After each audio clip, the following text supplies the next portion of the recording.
Thân chào cả nhà, không nên xem chùa đâu đó. Nhớ đăng ký, like, comment để ủng hộ team nha. Nấu ăn lúc 3 giờ đêm, bố mẹ đang nuôi ma. Bố mẹ tôi thích nấu ăn lúc 3 giờ đêm. Vì vậy, tôi không thể không lên mạng để đăng bài và phàn nàn.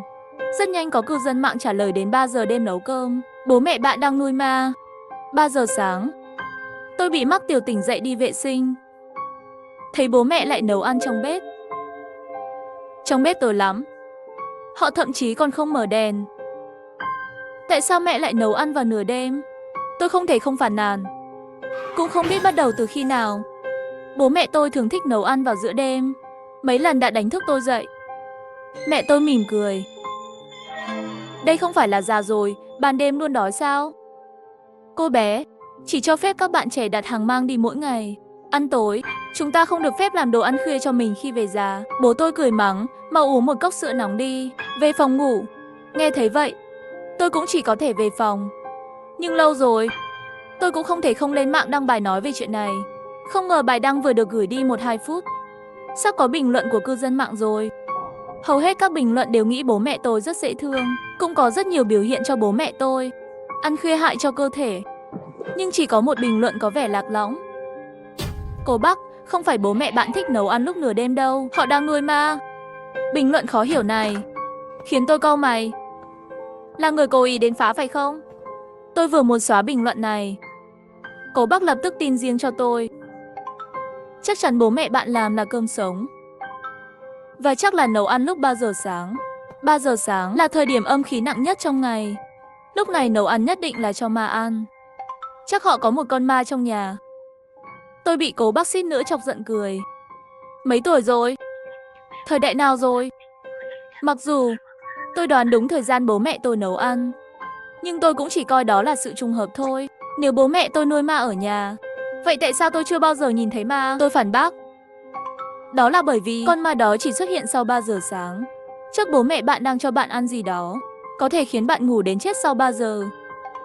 Hơn nữa, bố mẹ bạn không được bật đèn khi nấu ăn, bởi vì những gì họ làm là cơm âm cho ma ăn. Cô Bắc, nếu ngay cả ba mẹ tôi nấu cơm không bật đèn, chuyện này đúng rồi. Trong lòng tôi bắt đầu có chút nổi da gà, bởi vì tôi thực sự sau mỗi lần về phòng, ngủ rất sâu. Tôi nghĩ về sữa nóng mà bố tôi thường cho tôi uống. Trong lòng đột nhiên đánh trống. Nhưng chỉ dựa vào mấy điểm này thôi để tôi tin rằng điều đó là không thể. Bố mẹ tôi đều là nhân viên bình thường, rất trung thực. Họ chăm sóc tôi, cũng có thể nói là tỉ mỉ. Nhưng tôi cũng có chút kỳ lạ. Quyết định tối nay dù sao không thể uống sữa bố cho. 3 giờ sáng, tôi lại bị tiếng bố mẹ nấu ăn đánh thức. Lần này tôi lặng lẽ đi ra ngoài. Trong căn bếp tối đen, có tiếng xẻng nồi và nồi va chạm. Hôm nay bên ngoài còn không có ánh trăng. Trong bếp tối, tay không thấy 5 ngón tay. Tôi thậm chí phải đi bộ bằng ánh sáng của điện thoại di động. Nhưng bố mẹ tôi có thể nấu ăn chính xác. Điều này làm tôi nhớ lại những gì cô Bắc đã nói với tôi. Hắn nói có một con ma bên cạnh bố mẹ tôi, chỉ huy bố mẹ tôi nấu ăn. Nghĩ đến chuyện này, tôi lập tức đổ mồ hôi lạnh trên trán. Tôi cẩn thận đến gần nhà bếp. Mơ hồ nhìn thấy hình dáng của bố mẹ. Họ đang nấu ăn vô cảm. Động tác rất cứng. Tôi vừa định gọi thì họ dừng lại. Tôi nhìn thấy bố mẹ tôi trong bóng tối trên mặt đất. Một bóng người. Cái bóng đó dán chặt vào bố mẹ tôi, gần như trùng nhau. Nhưng trong bọn họ rõ ràng không có ai. Họ cứng như những con rối. Nó giống như được giữ bởi một sợi dây vô hình. Mẹ máy móc cầm sảnh nồi sao. Nhưng tôi lại phát hiện còn không có lửa. Chẳng lẽ thật sự như cô Bắc nói, họ đang nấu ăn cho ma? Cổ họng tôi căng cứng, muốn nói thì không nói được. Lúc này bố tôi đột nhiên phát hiện ra tôi. Lại đánh thức con à? Vợ ơi! Lại đánh thức con gái. Ngay lúc bố tôi nói, cái bóng biến mất. Tim tôi đập nhanh quá. Sắc mặt cũng rất xấu xí. Làm những điều tốt đẹp gì? Con cũng có thể ăn một miếng được không? Lần đầu tiên tôi ghé qua, nhưng tôi lại phát hiện trong nồi căn bản không phải là món xào gì cả. Đúng như cô Bắc nói, là cơm sống. Cho thơm trộn với cơm sống trông rất lạ. Mẹ tôi đứng trước cái nồi, chặn tầm nhìn của tôi. Trong bóng tối, mặt cô ấy nhợt nhạt một cách kỳ lạ, nhưng môi lại đặc biệt đỏ tươi. Mẹ đang làm gì vậy? thấy trong nồi là gạo sống. Tôi run rẩy hỏi. Bố tôi cho tôi một cái nhìn, nói: con quên ngày mai là ngày mất của anh trai con sao? Những gạo sống và cho hương này là ngày mai đưa cho anh trai con, làm cống phẩm, xem kỹ nhé.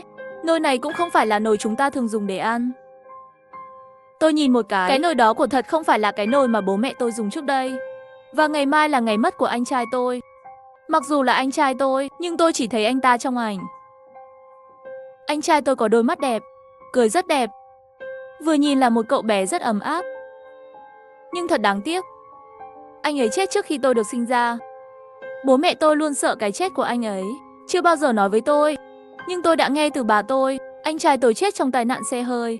Nghe nói hôm đó anh ta cãi nhau với bố mẹ. Anh trai tôi chạy ra khỏi cửa trước khi kịp ăn. Đúng lúc một chiếc xe hơi say rượu chạy tới, đẩy anh trai tôi xuống dưới. Nghe nói hắn chết rất thảm, toàn bộ cổ bị gãy. Bố mẹ đúng là hàng năm đều có thói quen làm cống phẩm cho anh trai. Tôi thở phào nhẹ nhõm, nghĩ chính mình lại sẽ tin lời của tên lừa đảo cố Bắc này. Ngày mai con còn phải đi học, nhanh chóng uống hết sữa đi ngủ. Bố tôi lại đưa cho tôi một ly sữa. Tôi vẫy tay. Hôm nay con không muốn uống, nhưng tôi lại thấy bố mẹ nhìn chằm chằm vào tôi. Mắt họ hơi nhèo lại, khóe miệng từ từ mở một đường cong lên trên. Biểu cảm thật tuyệt vời. Trẻ em thức dậy vào nửa đêm và uống sữa. Thấy họ cứ nhìn tôi chỉ có thể uống một ngụm sữa. Tôi về phòng ngủ rồi. Sau khi trở về phòng, tôi nhổ sữa ra, nằm trên giường giả vờ ngủ. Hơn 10 phút trôi qua, tôi nghe có người vào. Tôi nhắm mắt lại và giả vờ ngủ. Cô gái ngủ chưa? Bố thì thầm gọi tôi. Tôi không dám trả lời. Hình như là ngủ rồi. Mẹ tôi chậm rãi nói. Tôi nghe tiếng bước chân của họ, dường như đang đi về phía góc phòng tôi. Tôi lặng lẽ mở mắt, thấy bố mẹ đặt cơm sống, đặt trước cánh cửa màu đỏ sẫm. Họ đặt tay lại với nhau, trong miệng không ngừng bĩu môi cái gì.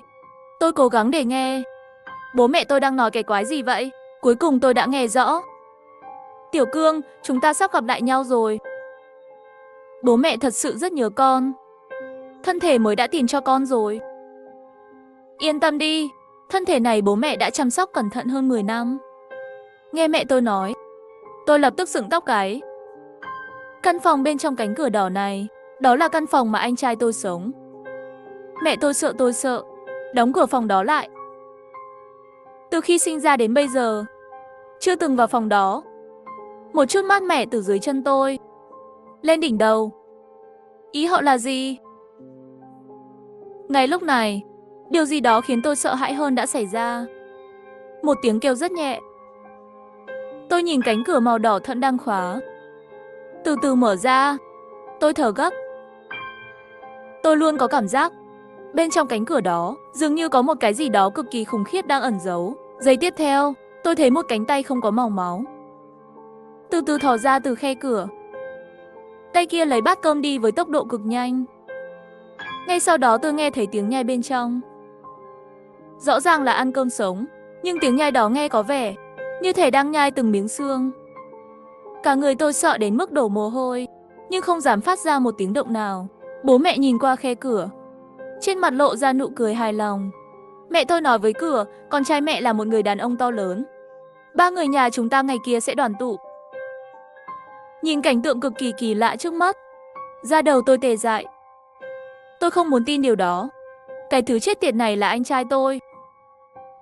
Ngay lúc này, hắn ở ngay bên tai mẹ tôi, như đang nói chuyện gì đó. Giây tiếp theo, tôi vừa nghe mẹ tôi nói, làm cho tôi tồi tệ. Nếu hét lên. Linh Linh đã sớm tỉnh rồi, đang theo dõi chúng ta ở phía sau. Khoảnh khắc tiếp theo, đầu của bố mẹ tôi nhanh chóng quay lại, mắt nhìn thẳng về phía tôi. Tôi nhanh chóng nhắm mắt lại, những ngón tay giấu trong chăn, nhưng không khống chế được run rẩy. Tiếng bước chân chậm rãi đến gần giường tôi. Giọng nói của mẹ vang lên. Con tỉnh chưa? Giọng nói này hoàn toàn khác với giọng nói bình thường của mẹ. Sắc bén như thể xen lẫn ác ý sâu sắc. Tôi không dám lên tiếng, cầu nguyện họ không phát hiện ra tôi đang giả vờ ngủ. Lưng tôi đã đầy mồ hôi lạnh. Hình như là thật sự ngủ rồi. Tiểu Cương cũng có lúc nhìn nhầm. Bố tôi nói. Mẹ tôi đáp. Vậy đi thôi. Tiếng bước chân của bố mẹ dần dần rời xa. Sau đó tiếng cửa đóng lại vang lên. Tôi để thở dài một hơi. Lúc này mới mở mắt. Cánh cửa đó lúc này đã đóng lại rồi. Lại trở lại hình dáng ban đầu có khóa. Tôi bò ra khỏi giường. Cẩn thận bước tới cánh cửa đó. Tôi thử xoay tay nắm cửa. Nhưng cửa bị khóa chặt. Hoàn toàn không mở được. Hình như mọi thứ vừa nhìn thấy. Tất cả đều là ảo giác của tôi. Trước cửa có một cái bát rỗng. Cơm sống bên trong đã biến mất từ lâu rồi. Tôi đặt tay lên cửa. Sự im lặng chết chóc bên trong cánh cửa. Chỉ có nhịp tim của tôi là rõ ràng. Tôi gục xuống trong sợ hãi. Nhắm mắt vào khe cửa. Đầu rất tối, lúc đầu tôi không thấy gì cả. Ngay khi tôi chuẩn bị đứng dậy, tôi thấy đôi chân đó từ từ xuất hiện trong tầm nhìn của tôi. Một đôi chân lạnh lùng, xanh xao, chết chóc. Đôi chân kia cực kỳ cứng ngắc tiến về phía tôi. Cuối cùng dừng lại bên cạnh cửa. Tôi bịt miệng lại. Đừng để bản thân hét lên. Cả người tôi bật dậy. Chạy nhanh trở lại giường. Cả người đều ngồi trong chăn. Tôi hơi run lấy điện thoại ra. Đã gửi tin nhắn cho cô Bắc rồi. Những gì bạn nói là thật. Bố mẹ tôi đang nuôi ma. Con ma họ nuôi giống như anh trai tôi. Tôi đã nói với cô Bắc tất cả những gì vừa nhìn thấy. Cô Bắc, trong phòng bạn còn có một phòng. Đây là một căn phòng điển hình. Trong phòng âm khí cực kỳ nặng. Người bình thường sống trong đó lâu dài, nó sẽ trở nên rất yếu, dễ dàng để ma lên người. Bố mẹ bạn đã quyết định. Hãy để linh hồn của anh trai chiếm lấy cơ thể của bạn. Bóng ma xác chết rất tức giận. Con ma trong căn phòng đó đã là một con ma. Ác quỷ chiếm người. Sẽ đem chủ nhân của thân thể ban đầu ăn từ trong ra ngoài. Cuối cùng chỉ còn lại một cái da người. Hắn đang chui vào da người, dùng da người này tiếp tục sống. Tôi bị cố Bắc nói làm cho sợ hãi. Cố Bắc sau đó lại nói. Bố mẹ bạn dùng cây cổ thụ. Họ nấu cơm cho anh trai bạn ăn mỗi ngày để tăng cường sức mạnh của hắn. Nhưng có một điều kỳ lạ. Sau khi bán cho ma ăn, phải lấy cái bát rỗng đi. Nếu không, người biểu diễn không thể rời đi. Bạn có chắc là cái bát rỗng vẫn còn ở đó không? Tôi chắc là cái bát vẫn còn đó. Tôi chắc chắn đã nói rồi. Cố Bắc, tôi đã nói bạn đừng sợ. Chắc bố mẹ bạn vẫn còn trong phòng bạn. Tôi sửng sốt 2 giây, run rẩy đưa điện thoại ra. Tôi để điện thoại dưới gầm giường, đã chụp một bức ảnh. Trong ảnh, tôi đã nhìn thấy 2 khuôn mặt vô cảm. Đó là khuôn mặt của bố mẹ tôi. Họ không rời khỏi phòng, mà là nằm dưới giường của tôi, nhìn tôi. Đầu mũi tôi toát mồ hôi lạnh. Chạy ra cửa. Lúc này tôi hoàn toàn nhìn rõ bộ dạng của ba mẹ. Đầu của họ dính chặt vào nhau, như một cặp song sinh dính liền, nhìn chằm chằm vào tôi. Miệng nhanh đều mưng mủ. Tôi đã nói là Linh Linh đã tỉnh từ lâu rồi. Đã nhìn thấy tất cả, phải không? Quả nhiên không thể giấu được nữa. Giây tiếp theo, tôi thấy bố mẹ tôi nhanh chóng bò ra khỏi gầm giường, di chuyển như 2 con rắn đến gần tôi. Họ nắm lấy chân tôi, mặc kệ cuộc đấu tranh của tôi, kéo tôi về phòng anh trai tôi. Cánh cửa vốn đã đóng chặt đó, không biết khi nào nó lại mở nữa. Tôi tuyệt vọng cầu xin bố mẹ buông tôi ra. Mẹ cũng có lý do. Đừng trách mẹ. Mẹ quyết tâm kéo tôi vào căn phòng đó. Hắn đẩy mạnh tôi vào. Tôi ngã xuống đất. Chân bị mài đau. Trong phòng rất lạnh. Rõ ràng là mùa hè, tôi mặc váy ngủ, nhưng cánh tay vừa bị đông cứng nổi da gà. Cửa đóng sầm lại. Tôi rơi vào bóng tối. Tôi tuyệt vọng đi đập cửa, mong bố mẹ mở. Nhưng bên ngoài lại truyền đến tiếng nói tàn nhẫn của bọn họ. Là bố mẹ có lỗi với con. Con có thể chịu đựng nó cho đến ngày mai. Ngày mai khi anh trai bạn về, mẹ sẽ làm đồ ăn ngon cho các con. Tiếng bước chân họ rời đi. Tôi hét lên. Tiếng bước chân càng ngày càng xa tôi, cho đến khi biến mất. Tôi đạp mạnh mấy cái cửa, nhưng cửa vẫn không nhúc nhích. Tôi thở hổn hển, ngồi trên mặt đất. Nhưng may mắn là tôi mang theo điện thoại khi bị kéo vào. Tôi muốn gọi cảnh sát, nhưng rõ ràng trước đây điện thoại còn sạc đầy. Bây giờ đột nhiên màn hình đen rồi. Trên màn hình phản chiếu khuôn mặt hoảng loạn của tôi. Nhưng trên vai tôi vẫn còn một bàn tay. Một bàn tay trong sạch với tro tàn. Yên lặng trên vai tôi. Tôi hét lên. Đừng. Nhưng vai trống rỗng. Không có gì. Ngay lúc này, điện thoại đột nhiên mở được rồi. Tôi gửi tin nhắn cho cô Bắc. Vội vàng gọi điện thoại báo cảnh sát trước. May mắn là điện thoại được kết nối trong vòng 1 giây. Khi tôi nghe thấy giọng nói của chị cảnh sát, nước mắt sắp trào ra rồi. Tôi hít một hơi thật sâu. Nói nhanh giúp tôi. Tôi bị bố mẹ nhốt trong phòng. Họ muốn giết tôi. Trong điện thoại, cảnh sát chần chờ 2 giây. Nhanh chóng kiểm tra địa chỉ với tôi. Cô ấy nói sẽ đến trong vòng 10 phút nữa. Bảo tôi nhất định phải kiên trì. Sau khi cúp điện thoại, tôi vội vàng lại gửi tin nhắn cho cô Bắc. Tôi bị bố mẹ nhốt trong phòng anh trai tôi. Nhưng có lẽ cô Bắc không nhìn thấy. Trì hoãn không trả lời tôi. Chờ cảnh sát đến. Tôi mượn ánh sáng yếu ớt của điện thoại, nhìn vào căn phòng chưa từng có này. Trong phòng có một cái bàn. Ở giữa bàn là của anh trai. Trong ảnh đen trắng, anh trai có nét mặt rõ ràng, trông như đang cười. Một phía trước cắm 3 cột hương. Dưới hương là tro hương cháy. Trên mặt đất là cơm sống.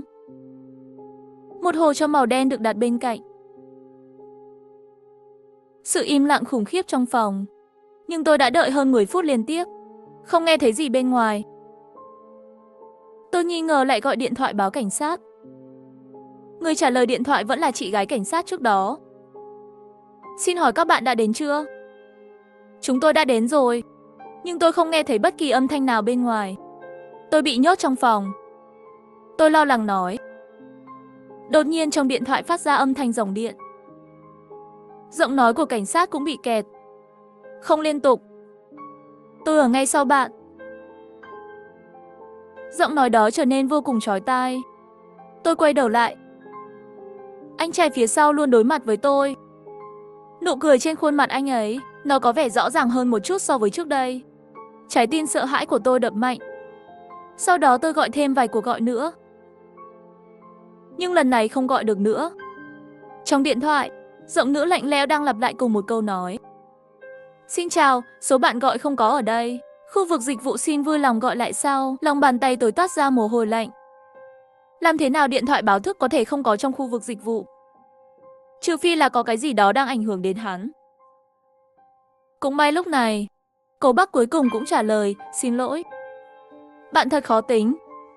Tôi sợ tôi không thể xử lý một mình, cứ đi hỏi sư phụ của tôi. Bạn nhớ rồi. Đêm nay là khoảng thời gian rất khó khăn với bạn. Có thể được cứu sống. Nếu không chịu nổi, thân thể của bạn sẽ bị quỷ dữ ăn thịt. Vì vậy, hãy nhớ những gì tôi sẽ nói tiếp theo. Trên người có tổng cộng 3 ngọn lửa. 2 cái ở vai trái và phải, nhưng ngọn lửa quan trọng nhất là ở thiên linh huyệt. Đó là ấn đường của bạn. Con quỷ đó sẽ lên người bạn. Trước hết phải dập tắt 2 ngọn lửa trên vai bạn. Cuối cùng khi hắn thổi tắt ngọn lửa trên ấn đường của bạn, hoàn toàn chiếm lấy cơ thể của bạn. Bạn sống quanh năm trong phòng. Tôi sợ ngọn lửa trên vai trái đã bị quỷ thổi tắt rồi. Tôi đang trên đường đến nhà bạn. Nhưng tôi ở quá xa bạn. Nhanh nhất cũng mất hơn 2 giờ. Trong thời gian này, thứ đó sẽ liên tục làm bạn sợ, để làm suy yếu dương khí trên người bạn. Đừng đi theo con đường của anh ta. Vậy tôi phải làm gì? Tôi sắp khóc rồi. Sau tất cả, 18 năm đầu tiên tôi là một người theo chủ nghĩa vô tư tiêu chuẩn. Lần này gặp phải chuyện kinh khủng như vậy. Cùng với sự phản bội của bố mẹ, trái tim tôi rất khó chịu. Lúc này cô Bắc, dường như là trong tay tôi, có cứu mạng duy nhất có thể nắm được. Cô Bắc gọi điện thoại video cho tôi. May mắn thay, điện thoại của tôi rất nhiều pin. Tạm thời đừng lo lắng về vấn đề điện thoại hết điện. Tôi nhanh chóng nhấc máy. Trong video, cô Bắc đã ngồi trên một chiếc xe rồi. Anh ấy có đôi mắt đẹp, trông bằng tuổi tôi. Linh Linh, tôi sẽ dạy bạn vẽ ngay bây giờ. Mặc dù bạn chỉ là người bình thường, nhưng rốt cuộc là máu của quỷ dữ. Với chữ viết của bạn, có thể làm suy yếu sức mạnh của anh trai bạn. Trong video cô bác vẻ mặt ngưng trọng nói. Tôi gật đầu. Cô bác bảo tôi tìm một tờ giấy. Tôi mò mẫm quanh phòng. Cuối cùng tìm thấy một đĩa giấy ố vàng trong ngăn kéo. Tôi vừa nhặt tờ giấy lên, đồng tử bỗng nhiên co lại. Trên giấy viết nguệch ngoạc nhiều chữ. Đừng tin tưởng cô bác. Đừng tin tưởng cô bác. Đừng tin tưởng cô bác. Lúc này, não tôi bị đau. Tay cầm tờ giấy run không kiểm soát được. Tại sao trên giấy lại viết những lời như vậy? Ai đã viết những thứ này? Cô bác dường như nhìn ra sắc mặt của tôi không đúng. Sao thế? Tôi do dự không biết có nên nói ra những gì mình nhìn thấy không. Nhưng không biết tại sao tôi vẫn không nói. Cô bác hình như đoán được gì đó. Nghiêm túc nói. Quỷ dữ sẽ thường xuyên làm rất nhiều việc khiến tâm trí bạn bối rối. Lúc này, bạn phải kiên định với những gì bạn tin tưởng. Đừng để bị quỷ dữ làm cho bối rối. Bạn càng bối rối, ngọn lửa trên bạn càng yếu. Lời nói của cô bác khiến tôi lập tức kiên định lên. Có lẽ đây là những gì anh trai tôi dùng để làm tôi bối rối. Tôi lắc đầu. Suýt nữa thì bị hắn mê hoặc. Bây giờ tôi dạy bạn vẽ. Xem đi, Linh Linh. Nơi dương khí của con người phát triển nhất là ở đầu lưỡi. Cắn đầu lưỡi của bạn. Viết tranh bằng đầu lưỡi. Tôi nhanh chóng gật đầu. Và tôi vừa lấy hết can đảm để cắn mạnh đầu lưỡi. Lúc chưa cắn rách, tôi nghe thấy một tiếng hét. Có người đứng bên cạnh tôi, thổi vào vai tôi. Nhưng tôi không thấy gì cả. Tôi dựng lông, biểu tình muốn khóc không nước mắt. Cô bác vừa có thứ gì đó. Tôi biết. Sắc mặt cô bác càng thêm lạnh lẽo và nặng nề. Bởi vì bạn đã dập tắt ngọn lửa bằng vai của bạn. Bây giờ chỉ còn lại ngọn lửa ở ấn đường. Bình tĩnh. Vẫn còn cơ hội sống. Tôi nhanh chóng vui lên. Cắn mạnh vào đầu lưỡi. Máu theo cô bác vẽ lên. Mặc dù không thể làm giống hệt nhau, nhưng tôi là một sinh viên nghệ thuật. Học trên giấy 80% tương tự. Cô bác rất hài lòng. Dán cái này lên bình cho của anh trai bạn. Khi tôi vừa định dán lên, một sức mạnh vô hình đã nắm lấy tay tôi. Tay tôi bị kẹt với nó giữa không trung, không thể cử động. Chỉ thấy trên da tôi, 5 dấu vân tay trẻ xuất hiện. Lúc này tôi không thể lo sợ được nữa. Cắn chặt răng và chống lại lực lượng bên trong. Cố gắng di chuyển ngón tay đến hồ cho. Cũng không biết có phải là đầu lưỡi không, có chút tác dụng. Sức mạnh giữ tôi không còn mạnh nữa. Tay tôi cũng có thể cử động một chút. Tôi đã rất hạnh phúc khi tôi chuẩn bị làm việc. Từ khóe mắt lại thấy cái gì. Dưới rèm cửa sổ, không biết cái gì đã nâng lên hình bóng của một hình người. Như có một người, bây giờ đang trốn sau đó. Tim tôi đập thình thịch, khô cổ họng. Bức màn đó cong lên càng ngày càng lớn. Như thể người đó đang đến gần tôi. Tôi nghe thấy một tiếng động phát ra từ sau rèm cửa. Khó nghe. Giống như một loại động vật nào đó đang bắt chước con người nói chuyện. Đừng tin tưởng cô bác. Ích kỷ đừng tin anh ấy. Âm thanh này ngắt quãng. Giây tiếp theo, tôi sợ đến nỗi run rẩy. Trên bàn đột nhiên nứt ra. Kính bị vỡ. Trong khi đó, rèm cửa trở lại bình thường ngay lập tức. Thứ đó đã biến mất. Một dòng máu đen của nỗi buồn. Bị bẩn từ bức chân dung của anh trai. Trong không khí có mùi máu nồng nặc. Nhưng lúc này, sức mạnh ràng buộc tôi đột nhiên biến mất. Tay tôi có thể cử động tự do. Tôi nhanh chóng dán ngón tay cái lên bình tro. Khoảnh khắc tiếp theo trong bình tro lại xuất hiện. Âm thanh sủi bọt. Như nước sôi. Bạn đã làm rất tốt. Trong video, góc môi của cố bác tăng lên. Mắt đen. Hắn đã không thể dễ dàng thổi tắt ngọn lửa trên ấn đường của bạn. Rồi, bây giờ tất cả những gì bạn phải làm là đập vỡ. Tôi nâng bình tro lên. Khi sắp phá vỡ, bố mẹ bên ngoài dường như nhận ra điều gì đó. Họ điên cuồng đập cửa. Nhưng điều kỳ lạ là họ dường như không mở được cửa. Linh Linh, đừng làm thế. Đừng đập vỡ cho. Tiểu Cương vừa nói rồi, nó sẽ không hại con đâu. Nó chỉ muốn mượn thân thể của con. cùng tồn tại trong một cơ thể với con. Làm ơn đi. Ích kỷ, tại sao chúng ta làm vậy? Sợ con không muốn. Nhưng đây là cơ hội duy nhất để hồi sinh anh trai con. Bố mẹ khóc như mưa ở cửa.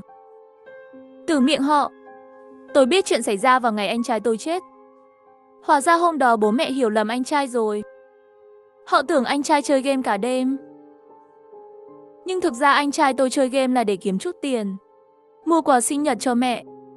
Tranh cãi, anh trai tức giận chạy ra khỏi nhà. Vừa xảy ra tai nạn xe hơi. Tất cả là lỗi của tôi. Nếu không phải tôi, Tiểu Cương sao lại chết? Mẹ khóc xé nát trái tim. Tôi hơi run. Cô bác lớn tiếng gọi Linh Linh. Đừng tin lời họ. Ác quỷ chiếm người. Tuyệt đối không thể cùng tồn tại với người khác. Đập tan cho cốt. Tôi giơ tấm thảm cho lên cao. Nhưng giây tiếp theo, tôi lại cái bình cẩn thận đặt lại chỗ cũ. Và tôi mở cửa cho bố mẹ vào. Có những giọt nước mắt trên mặt, nhưng một khuôn mặt mờ mịt. Cố bác nhíu mày, mặt lạnh. Thật ngốc đến mức tin vào điều đó. Xem ra tôi không cứu được bạn rồi. Cố bác đừng giả vờ nữa. Tôi đã biết rồi. Tôi lạnh lùng nhìn chằm chằm vào anh ấy trong video và nói. Ý bạn là sao? Ánh mắt cố bác cũng lạnh xuống. Nửa tiếng trước, ngay sau khi cố bác dạy tôi vẽ tranh, tôi đột nhiên nhận được tin nhắn riêng mới. Tin nhắn riêng, bạn mạng của tôi tên là Cố Sâm. Tôi đã nghĩ rất lâu rồi, vẫn quyết định nói với bạn chuyện này. Mặc dù bạn có thể không tin. Cố bác là em trai tôi, nhưng hắn đã chết từ lâu rồi. Tài khoản mạng xã hội mà anh ta dùng khi còn sống, người nhà chúng tôi cũng đã sớm hủy bỏ rồi. Tôi vô tình thấy anh trai tôi để lại tin nhắn cho bạn. Rất sốc. Em trai tôi chết trong một tai nạn xe hơi, nhưng anh ta không bị giết. Mà là sau khi hắn giết người khác, đầu xe cũng đâm vào đèn đường, dẫn đến cái chết. Cái chết của em trai, chúng tôi luôn rất đau lòng. Đồng thời đối với đứa trẻ bị em trai giết chết, chắc là tên là Lục Cương, là bạn học của cố bác. Trong lòng chúng tôi cũng rất có lỗi. Cố bác say rượu lái xe chuyện này, tôi luôn nghĩ mình là anh trai, không dạy tốt cho hắn. Nhưng tôi không ngờ, em trai tôi còn xa lạ hơn tôi tưởng. Cố Sâm nói cho tôi biết, cố bác bị tiểu tiện bẩm sinh. Vậy, bố mẹ bọn họ từ nhỏ đã rất yêu thương cố bác. Cố bác tính cách hướng nội. Từ nhỏ đã thích nghiên cứu một số sách về siêu hình học. Khi anh ấy chết, tôi đang sắp xếp đồ đạc của anh ấy. Tôi đã tìm thấy những cuốn sách đó, nhưng cuốn sách đó chứa đầy những phương pháp khủng khiếp. Trong đó có một thư pháp độc nhất. Thư pháp này ghi lại rồi, nếu trong thời gian đặc biệt, làm gãy cổ một người đàn ông, có thể trao đổi thân thể với người này. Mặc dù tôi không tin vào những điều này, nhưng tôi luôn cảm thấy cố bác tin. Hắn muốn cùng Lục Cương trao đổi thân thể, trở thành một người bình thường khỏe mạnh. Nhưng có thể là báo ứng. Sau khi giết chết Lục Cương, cố bác cũng xảy ra chuyện rồi. Cố bác đã chết hơn 10 năm rồi, luôn bình yên. Tôi không biết ai giả làm em trai tôi đăng nhập vào tài khoản này. Vì vậy, tôi muốn nhắc nhở bạn, đừng tin hắn. Lời nói, Cố Sâm còn gửi cho tôi ảnh của cố bác. Bức hình của cậu bé, rõ ràng là hình dáng của cố bác mà tôi nhìn thấy trong video. Nó giống hệt nhau. Cố bác rõ ràng không phải người sống. Ngay cả kẻ đã giết anh trai tôi.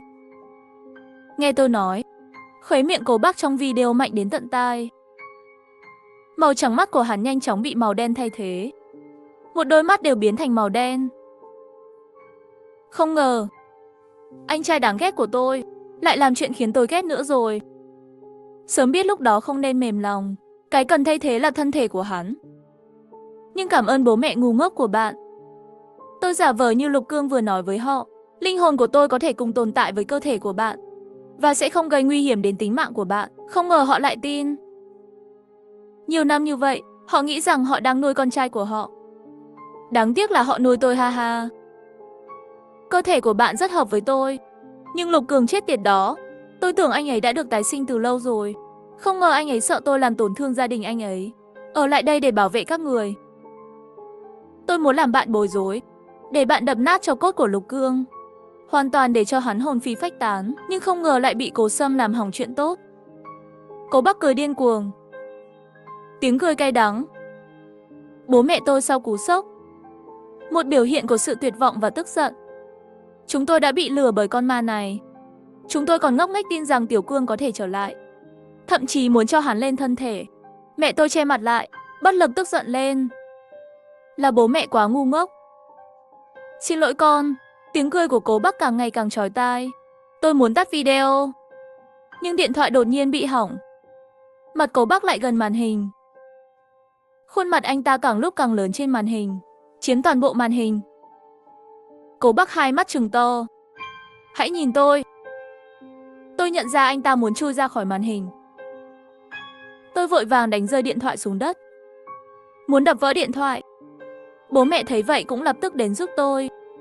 Ngay khi màn hình điện thoại bị chúng tôi đập vỡ một cái, khi tôi nghĩ nó an toàn, tôi nhìn thấy trên cổ bố, không biết khi nào, thêm một đôi tay. Đôi tay đó nắm chặt cổ bố. Khuôn mặt bị chèn ép của bố đỏ bừng, không thở được. Mẹ và tôi muốn giúp đỡ, nhưng giây tiếp theo, bàn tay lại biến mất.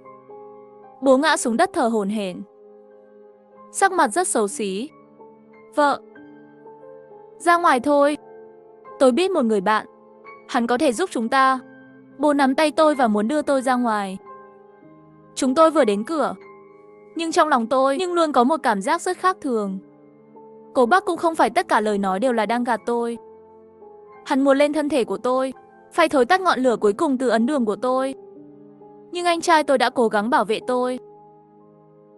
Hồn ma của hắn cũng ở trong căn phòng này.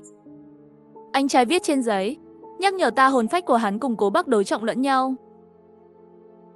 Cho nên Cố Bắc mới rất vất vả muốn để tôi đập cho cốt của anh trai, Đàm. Lúc này tôi nên đi với bố mẹ. Nhưng trong lòng tôi luôn cảm thấy có gì đó không ổn. Giống như có một chi tiết rất quan trọng bị tôi bỏ qua rồi. Cái quái gì vậy? Ngay khi tôi sắp bị bố tôi lôi ra ngoài, tôi tỉnh lại. Tôi bỏ tay bố ra. Bố lo lắng nhìn tôi. Nhưng tôi lại phát hiện, khi nào đồng tử của ông ấy trở nên lớn như vậy? Thậm chí một số màu đen đáng sợ.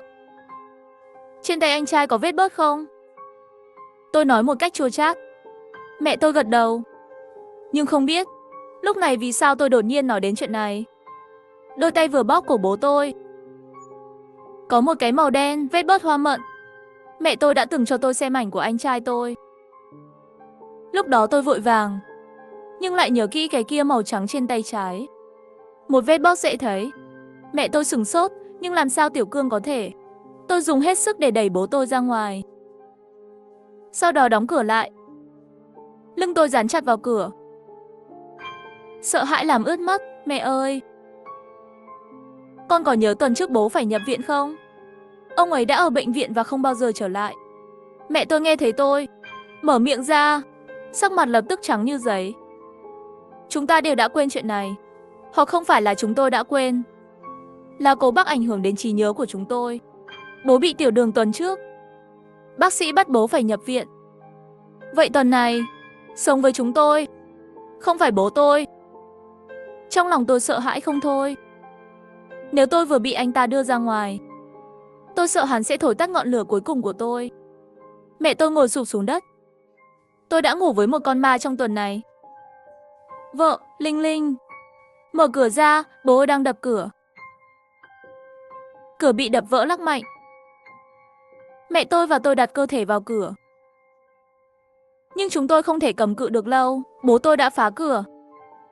Bố tôi không biết khi nào thêm một cái rìu. Mắt anh ta nhìn chằm chằm vào chúng tôi, môi đỏ kinh khủng. Trong miệng hắn lại phát ra giọng nói của Cố Bắc. Lục Linh Linh, bạn thông minh hơn tôi tưởng đấy. Tên Lục Cường chết tiệt đó luôn cố gắng ngăn cản tôi, muốn nhắc nhở các bạn. Nhưng đáng tiếc là nhiều năm như vậy, bố mẹ bạn đang nuôi con cho người khác. Tôi càng mạnh mẽ, lực lượng của Lục Cương càng yếu. Hồn phách của hắn sớm đã bị tôi ăn rách nát rồi. Này ông già, sao bạn không ngờ con ma ông nuôi không phải là con trai bạn, con là kẻ giết con trai bạn. Tôi đố kỵ với Lục Cương, tại sao hắn lại có thân thể khỏe mạnh như vậy? Tôi sinh ra đã là một bệnh nhân. Mẹ tôi hét lên, hai mắt đỏ tươi lao về phía Cố Bắc. Tôi muốn dừng lại, nhưng không kịp rồi. Cố Bắc giơ rìu lên. Giây tiếp theo, cái rìu đáng lẽ phải rơi vào mẹ tôi, nhưng lại rơi vào người khác. Một cái móng hồn chắn trước mặt mẹ tôi. Cơ thể anh ấy đã bị tàn phá từ lâu rồi, cả hai tay đều bị gãy. Trên người đầy vết thương, không có miếng thịt nào còn nguyên vẹn. Anh ấy phát ra một tiếng rên rỉ. Mẹ tôi mở to mắt, nước mắt chảy dài, hét lên một tiếng Tiểu Cương. Tôi mới nhận ra, cậu bé trước mặt tôi là anh trai tôi chưa từng gặp. Quả nhiên như Cố Bắc nói, linh hồn của anh trai đã bị hắn làm tan nát rồi. Hắn chết tiệt cầm lấy rìu của Cố Bắc. Tôi nhìn anh trai tôi trong nước mắt, muốn nói, nhưng không biết phải nói gì. Lục Cương, bạn sắp chết rồi. Tại sao còn đi ra làm hỏng việc tốt của tôi? Cố Bắc cắn răng nghiến lợi nhìn chằm chằm anh trai. Anh trai quay đầu nhìn tôi một cái. Mặc dù mặt anh ấy xám xịt, nhưng đôi mắt lại lấp lánh ánh sáng ấm áp. Hồi nhỏ anh đã nhìn em, quả nhiên bây giờ đều biến thành cô gái lớn rồi. Em gái tôi trông rất đẹp. Anh trai thở dài nhẹ. Đừng trách bố mẹ, là Cố Bắc mê hoặc bọn họ. Trái tim quyến rũ. Một thời gian dài dưới sự mê hoặc của ma quỷ, họ mất trí rồi. Muốn linh hồn anh và cơ thể em cùng tồn tại. Nhưng làm sao anh có thể sống trong cơ thể của em gái yêu quý của anh? Anh trai đưa tay ra muốn chạm vào mặt tôi, nhưng giây tiếp theo hắn lại rút tay lại. Sau đó hắn nắm lấy thân thể của Cố Bắc. Mặc kệ Cố Bắc dùng rìu chém hắn như thế nào, hắn không buông tay. Nước mắt đã làm mờ mắt tôi từ lâu rồi. Tôi thấy anh trai dùng hết sức kéo thân thể Cố Bắc. Sau đó hai người một đường quấn lấy nhau, anh trai liều mạng nhét Cố Bắc vào vũng tro. Cuối cùng anh trai tôi nhìn chúng tôi thật sâu, cũng chui vào hố tro. Hố tro không ngừng rung động. Bên trong truyền đến tiếng hét của Cố Bắc. Nhưng rất nhanh cái bình từ từ khôi phục lại bình tĩnh. Nhưng tôi cảm thấy đáy lòng đột nhiên trống rỗng. Tôi biết anh trai tôi có thể đã biến mất. Rồi tôi đứng trước mộ anh trai tôi, đặt xuống một bức tranh. Sau ngày đó, bố xuất viện đã tìm một cao nhân đến nhà chúng tôi xem. Cao nhân tiếc nuối lắc đầu. Nhà bạn bây giờ đã không có dấu hiệu của linh hồn. Hai linh hồn đã biến mất. Linh hồn của Lục Cương tuyệt đối không thể nào thắng được hồn phách của tên ác quỷ đó. Nhưng có thể là các bạn cho hắn sức mạnh muốn bảo vệ. Vào phút cuối, hắn lấy cái giá của linh hồn cùng với con quỷ đó. Chị Lục, chị có một người anh trai tốt. Toàn văn xong cái tiếp theo thú vị hơn.